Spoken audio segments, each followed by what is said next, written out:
You opened your eyes one day and realized something that shook your soul. You hate working for other people. Not just dislike it, not just feel annoyed by it.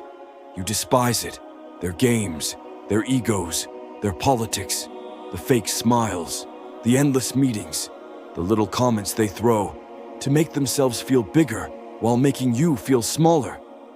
You said to yourself, I can't do this anymore. Even in Hollywood, a place where dreams are supposed to come true, you found nothing but disappointment. You poured your heart into screenplays, writing every word with care, with vision, with passion. And then someone else would come in and rip it apart, change everything, claim it as their own. It hurt. Deep down, it broke you. But it also awakened you. You said, no more.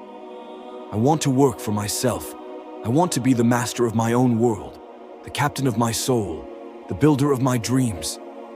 And now, finally, after pain, struggle, and so many nights of doubt, you have that. It wasn't easy. Oh no, it was the opposite of easy. But it was worth it.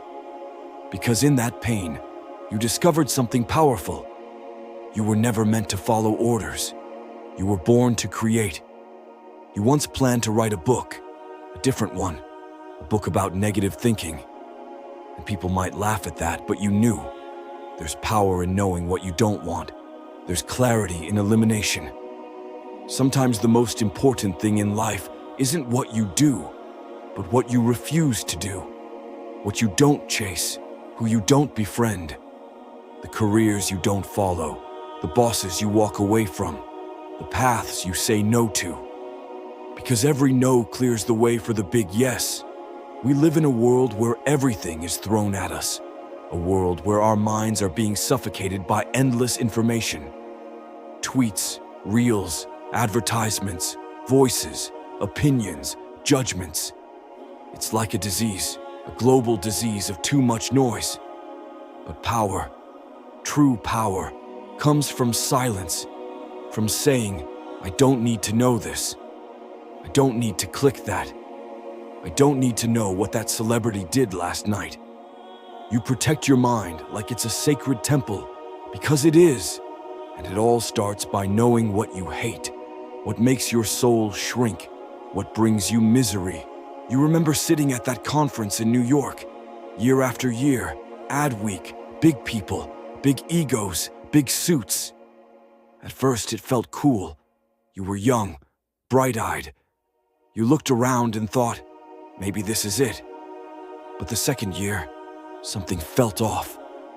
You looked around and realized you were the youngest one there, and the only one not wearing a suit.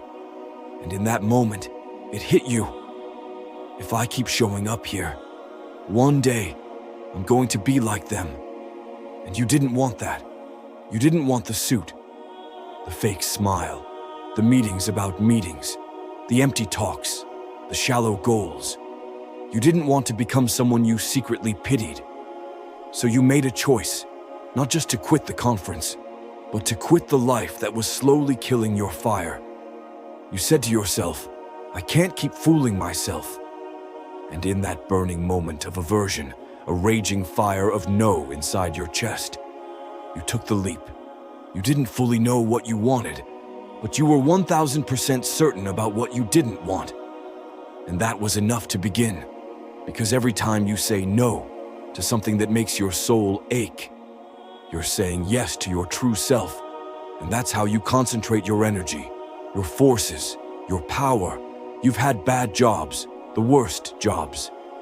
Soul-crushing jobs that made you want to scream into your pillow. But they were the soil, the darkness, the rotten ground in which your future roots dug deep and strong. Those jobs taught you what you could never tolerate again. They carved your mission into your bones. You said again, I hate working for other people, their politics, their egos, their manipulations, their empty praise, their shady agendas.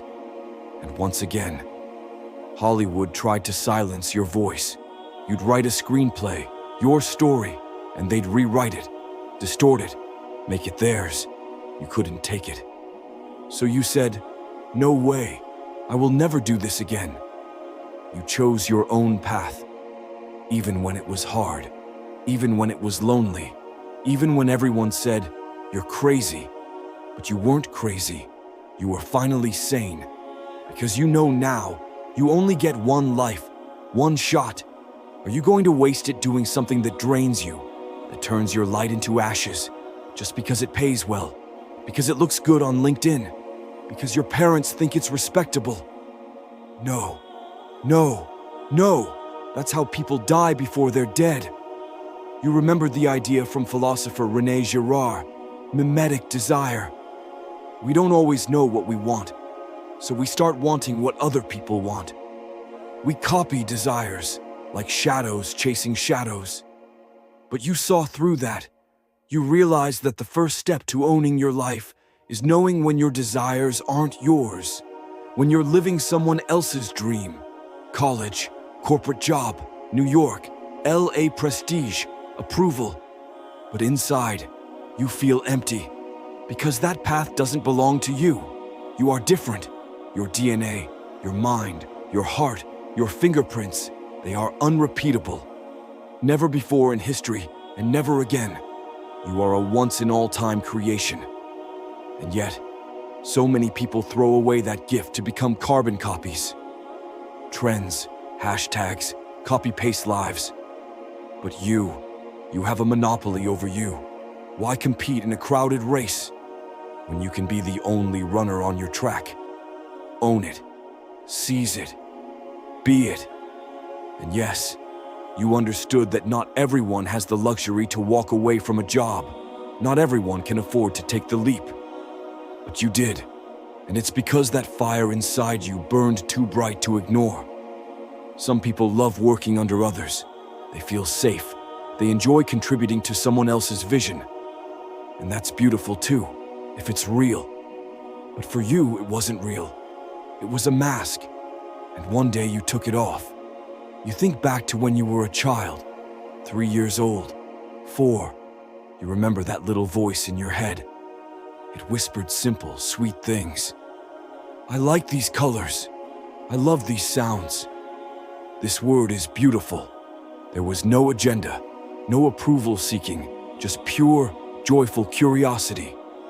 And then, you got older. Teachers told you what matters. Friends told you what's cool. Society told you what success looks like. And slowly, that little voice inside you got quiet. Until one day you couldn't hear it anymore. Because now the world is screaming. Billions of voices, all at once, all the time. Social media, advertising, news, opinions, trends, pressure. It's deafening. But guess what? That voice, your voice, it's still there. You just have to dig. Like an archaeologist brushing away dust, you must return to the root, to the moment you felt alive, to the moment you knew what you loved. And once you find that again, build your life around it. Not because it's easy, not because it's guaranteed, but because it's the only thing that makes you feel real. Your job is not to fit in. Your job is to stand out. Your job is not to survive their world. Your job is to create your own. So say it with me, loud and clear. I don't want their rules. I don't want their games. I don't want their chains. I want my freedom. I want my voice. I want my life, and I will build it. Even if it takes everything. Because nothing is worth more than being who you are. And now, you know exactly who that is. And you'll never go back. Never. You are finally home. At last.